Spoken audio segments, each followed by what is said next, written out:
दोस्तों आज की वीडियो में फोटोसिंथेसिस से रिलेटेड इंपॉर्टेंट एमसीक्यूज नोट किए गए हैं और इन एमसीक्यूज का इलेबोरेशन भी आपको मिल जाएगा। तो बिना स्किप किए पूरी वीडियो को ध्यान से देखिएगा और सारे क्वेश्चन इसमें कवर हो जाएंगे। कोई भी क्वेश्चन इससे बाहर का नहीं होगा फोटोसिंथेसिस से रिलेटेड। चाहे आप किसी भी एग्जाम की तैयारी कर रहे हो, चाहे आप लेक्चर की तैयारी कर रहे हो, एलटी की तैयारी कर रहे हो या नीट की तैयारी कर रहे हो, किसी भी एग्जाम की आप तैयारी कर रहे हो, सारे के सारे यहाँ पर एग्जाम ओरिएंटेड इंपॉर्टेंट एमसीक्यूज मैं यहाँ पर 15 क्वेश्चन यहाँ पर अभी डिक्टेट करूंगा और 15 के 15 क्वेश्चन आपके एग्जाम में आपको निश्चित ही सहायता करेंगे। तो question number 1, light reaction takes place in. तो लाइट रिएक्शन कहाँ पर होती है हमारी? लाइट रिएक्शन हमारी थाइलाकॉइड में होती है, राइट। थाइलाकॉइड और स्टोरमा, राइट। स्टोरमा में हमारी डार्क रिएक्शन होती है और थाइलाकॉइड में हमारी लाइट रिएक्शन होती है, राइट। चलिए, तो इस क्लोरोप्लास्ट का स्ट्रक्चर अगर हम देखते हैं तो ग्रेनम और स्टोरमा, राइट, दो चीज में पाई जाती है और इसके अलावा स्टोरमा लैमेली भी पाई जाती है, राइट। तो थाइलाकॉइड मेम्ब्रेन में हमारा क्या होता है? लाइट रिएक्शन होती है। Next, the primary pigment involved in photosynthesis is. तो प्रकाश संश्लेषण में जो प्राथमिक पिगमेंट होता है, वर्णक होता है, प्राइमरी पिगमेंट क्या है हमारा? Chlorophyll A.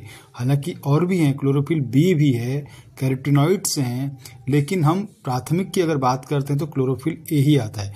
P680 या P700 जो भी हो, राइट, लेकिन हम कहेंगे क्या? क्लोरोफिल ए को ही यहाँ पर प्राथमिक कहेंगे। इसके अलावा और भी चीज दिए होंगे लेकिन हमें क्लोरोफिल ए को ही यहाँ पर नोट करना है। The first stable product of C3 cycle. अब C3 और C4 दो साइकिल होती हैं, राइट। तो C3 में यानी 3 कार्बन वाला प्रोडक्ट हमारा क्या है? फॉस्फोग्लिसरिक एसिड या फॉस्फोग्लिसरेट है हमारा, राइट। तो oxaloacetic acid, malic acid, ribulose bisphosphate, ये सारे कंफ्यूजन होता है इनमें, राइट। तो PGA को ध्यान रखेंगे हम। The first stable product of C3 cycle, carbon 3 cycle जिसने सही से करी होगी वो तो खैर कर लेगा इसको, लेकिन जिसने ऊपर ही ऊपर कर रखा है और एग्जाम ओरिएंटेड क्वेश्चन पर ही फोकस है तो इसका ध्यान रखेंगे कि C3 में क्या है हमारा? PGA, phosphoglycerate, right. फॉस्फोग्लिसरेट हमारा किसमें है? C3 में। और C4 में हमारा क्या होता है? C4 में हमारा क्या होता है? ऑक्जुलो एसिटिक एसिड, ठीक है। C4 plant show photo respiration absent।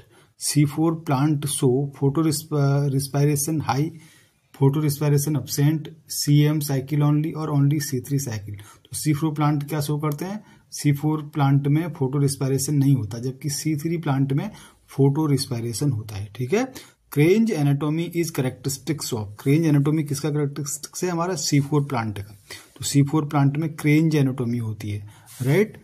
Mesophyll का शेप इनका थोड़ा अलग सा होता है C4 प्लांट में, राइट। सनकन स्टोमेटा पाए जाते हैं इसमें। चलिए, the end product of non cyclic photo phosphorylation is.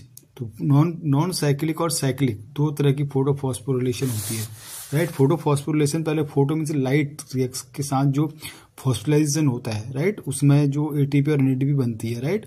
तो नॉन साइक्लिक में क्या क्या बनता है? ATP plus NADPH plus O2, right. The end product of non cyclic photo phosphorylation, ATP only, NADPH only, ATP plus NADPH plus O2। तो answer क्या हो जाएगा हमारा? ATP plus NADPH plus O2। हिल रिएक्शन रिलीजेज। हिल reaction सबने पढ़ी होगी, हिल reaction, तो O2 release होती है हमारी। हिल रिएक्शन से ही पता चला हमें, ठीक है। हमने H2O लिया था, H2S सल्फर वाले बैक्टीरिया भी लिए थे हमने, ठीक है। तो वहां से अगर ऑक्सीजन इवॉल्व हो जाती तो हम कहते कि ऑक्सीजन जो है हमारी वाटर से नहीं निकलती है, ठीक है। तो वो फोटोलाइसिस के बाद वाटर कहाँ से आता है, ऑक्सीजन कहाँ से आता है, ये हमें हिल रिएक्शन नहीं बताया था। चलिए, the enzyme rubisco is located in. Rubisco enzyme हमारा कहाँ पर होता है? स्टोरमा में होता है, right. Photo respiration occurs in. Photo respiration किस में होता है? क्लोरोप्लास्ट में, माइटोकॉन्ड्रिया में, पेरोक्सिसोम में। तो सब में होता है फोटो रेस्पायरेशन। क्लोरोप्लास्ट में भी होता है, माइटोकॉन्ड्रिया में भी होता है और पेरोक्सिसोम में भी होता है। CAM plant fix CO2 at night by using. तो कैम प्लांट यानी सकुलेंट प्लांट जो होते हैं, सकुलेंट मीन्स सकुलेंट टिश्यू होता है इनके अंदर, जैसे नागफनी, कैक्टस और ये सब। तो नाइट बाय यूजिंग, तो कौन सी एंजाइम के द्वारा? PEP carboxylase. CAM plant CO2 fix करने के लिए कौन सा एंजाइम होता है इनके पास? PP कार्बोजाइलेस होता है, ठीक है। कैम प्लांट में PP कार्बोजाइलेस होता है। Emerson effect refers to, Emerson effect enhancement of photosynthesis under 2 wavelength, enhancement of photosynthesis under 2 wavelength, right. तो इमर्सन इफेक्ट, ठीक है, तो इमर्सन इफेक्ट में क्या बताता है? enhancement of photosynthesis under 2 wavelength, right. ये बात भी ध्यान रखें, इमर्सन इफेक्ट भी हमें पूरी तरह से इमर्सन इफेक्ट के सारे कॉन्सेप्ट हमें क्लियर होने चाहिए। हील इफेक्ट, इमर्सन इफेक्ट, इनमें से ऑलमोस्ट क्वेश्चन पूछे जाते हैं, right. Z scheme of photosynthesis was proposed by, Z scheme किसने दी थी? ये हमारा इमर्सन इफेक्ट और जेड स्कीम एक ही है। Carbon fixation in Calvin cycle occurs in, carbon fixation कहाँ होता है? हमारा स्टोरमा में होता है, राइट। कार्बन फिक्सेशन कहाँ पर होता है? स्टोरमा में होता है, okay. Cyclic photophosphorylation produces, cyclic photophosphorylation में केवल और केवल ATP प्रोड्यूस होती है। अभी आपने ATP NADPH प्लस O2 देखा होगा, वो हमारा नॉन साइक्लिक में होता है, जबकि साइक्लिक में केवल और केवल ATP ही प्रोड्यूस होती है, राइट। साइक्लिक में दोबारा से इलेक्ट्रॉन वापस हो जाता है, राइट, जबकि नॉन साइक्लिक में इलेक्ट्रॉन वापस नहीं होता है। इस बात का भी ध्यान रखेंगे कि जब लाइट रिएक्शन, लाइट जैसी फॉल होती है लीफ पर, तो वहां से जब इलेक्ट्रॉन एक्साइट होता है तो अपने एक्साइट स्टेज में आता है, राइट। नॉन साइक्लिक में तो दोबारा वापस नहीं आता, जबकि साइक्लिक में दोबारा कंपनसेट हो जाता है, तो वहां पर केवल ATP बनती है साइक्लिक में, ठीक है। CAT से ध्यान रखेंगे, कैट साइक्लिक में केवल ATP बनती है, right. Quantum yield of photosynthesis decreases in, far red light में क्वांटम यील्ड डिक्रीज होती है, राइट।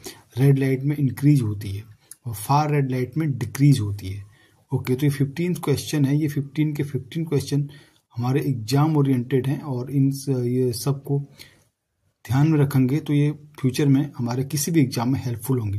थैंक यू, आज के लिए इतना ही, और नेक्स्ट में और भी हर टॉपिक के इम्पोर्टेंट क्वेश्चन इस चैनल पर अपलोड करते रहूँगा जो कि एग्जाम ओरिएंटेड है। लेकिन आपसे थोड़ा सा एक रिक्वेस्ट है कि इसको लाइक, सब्सक्राइब और जितना ज़्यादा शेयर करेंगे उतना मेरा उत्साह बढ़ेगा और मैं और अच्छे अच्छे क्वेश्चन इस चैनल पर अपलोड करूँगा। Thank you very much.